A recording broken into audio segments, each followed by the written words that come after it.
some, thrown clear by others. How could she have survived? What amazing luck it would take for the bundle to skirt the rocky tip of the head where the lighthouse is, where the keeper's children would have been huddled inside at the window watching their parents scurry from bonfire to the bell house. The bundle had to miss these rocks at the tip, then miss the ledges that rise in the middle of the lagoon. Not smoothed by eons of caressing waves, these rocks have remained serrated and craggy. As the bundle got nearer the keeper, how many greats before this grandfather of ours would have gone into the water? He would have been in over his head, riding the feather beds like a boogie board, but not toward a safe, soft, sandy beach. He could have broken a limb, several ribs, certainly risked instant hypothermia. Then, with the air punched out of him, panting and coughing up seawater, sprawled and wedged in the rocks like the driftwood that's collected here, he would have still been holding tight to that bundle, his wife helping to pull the mattress ashore, and they would have heard the cries, muffled, coming from inside.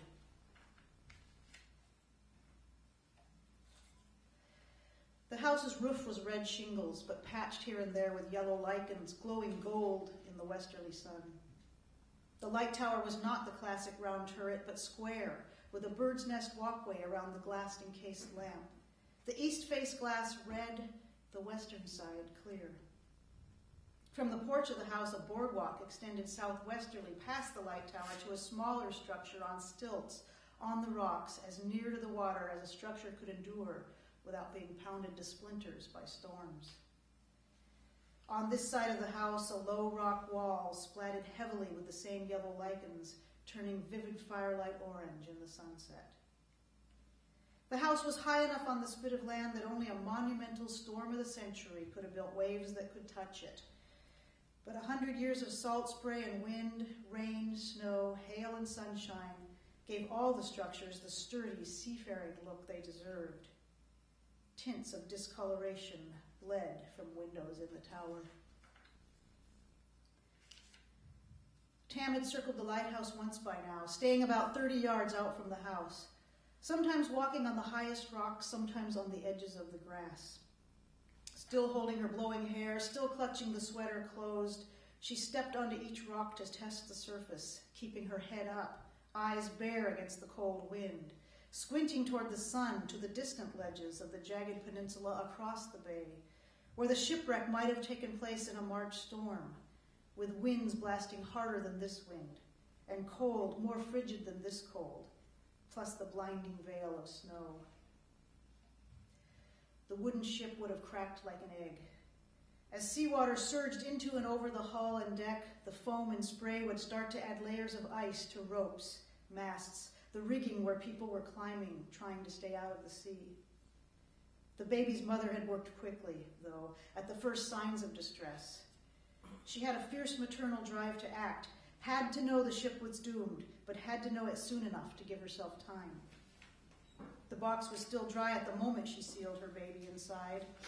The feather beds not yet doused with freezing water, the rope not yet ice.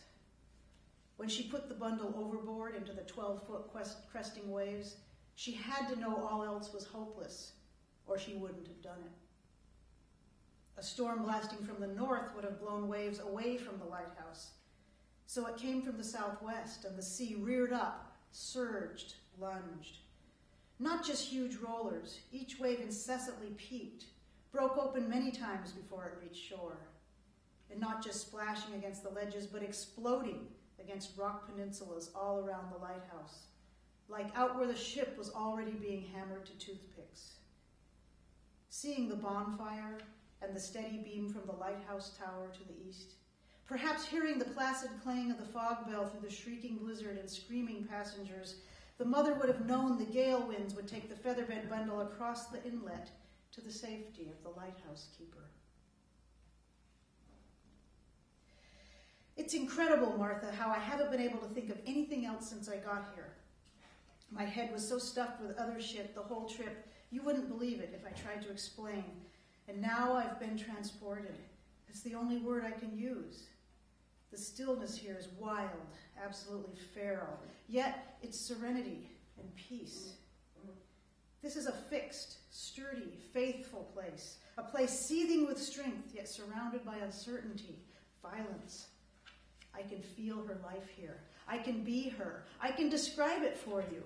How she might have grown, maybe taller than the other girls, more broad-shouldered, her hair a different color, and maybe fell in love with one of the assistant keepers.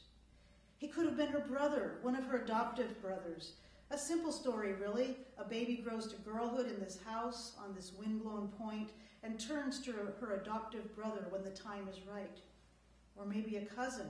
We don't know all her cousins, who they were, where they were. They're not on your family tree. But the time was right. It was right, but I don't know why. Maybe that's how things happened then. Not prudish, just no need to talk about it. Two people simply, it is that simple. Martha, something happened. I have so much to tell you, but not now. It's still too, I don't know, shocking? No, it's not even startling, not that at all, as though I can't be startled by anything. Maybe I'll wake tomorrow and be aghast, I don't know. It's dark now, only the white foam visible when the rollers reach the rocks. I'll finish this later and tell you then. There's another legend living in this place, a ghost, a real story about a real woman who became a ghost, a woman who came here and drowned herself, and maybe the two legends can be put together, the ghost and the shipwrecked baby. It can make sense. Today, everything made sense. An hour before, she had returned to the car and sat in growing darkness writing that message to Martha. Tam had been standing on the ocean side of the stilted fog bell house. The sun was still above the water, but sinking into a bank of clouds hovering above the peninsula to the west. Each ripple and roll of water had a black shadow.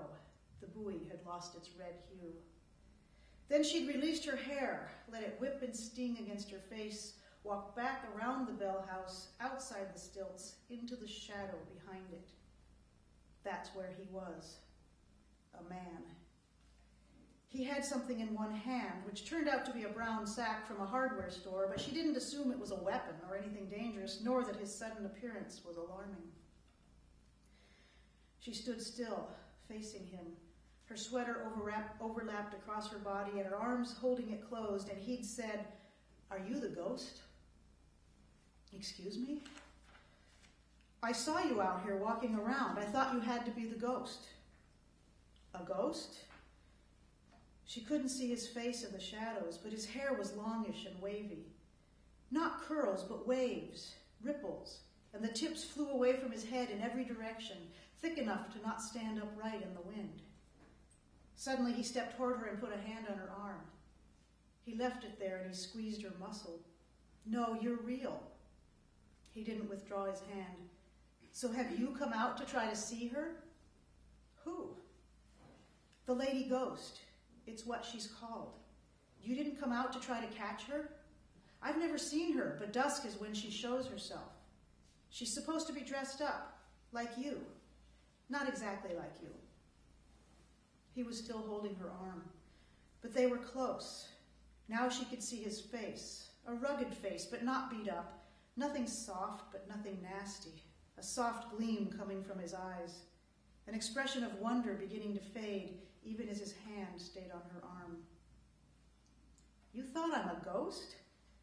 "No, for a minute maybe." He smiled, maybe sadly. "I believe that she's here. The way it happens is that she's seen for only a moment, then she disappears around a corner. I watched you go all the way around the house, then you came around this corner, and here you are. You haven't disappeared." "What kind of ghost is she? Who is she?" "Maybe we should introduce ourselves first." He squeezed her arm once more, then let go. His teeth glinted when he grinned. "After all, this is private property. I'm supposed to shoo you away."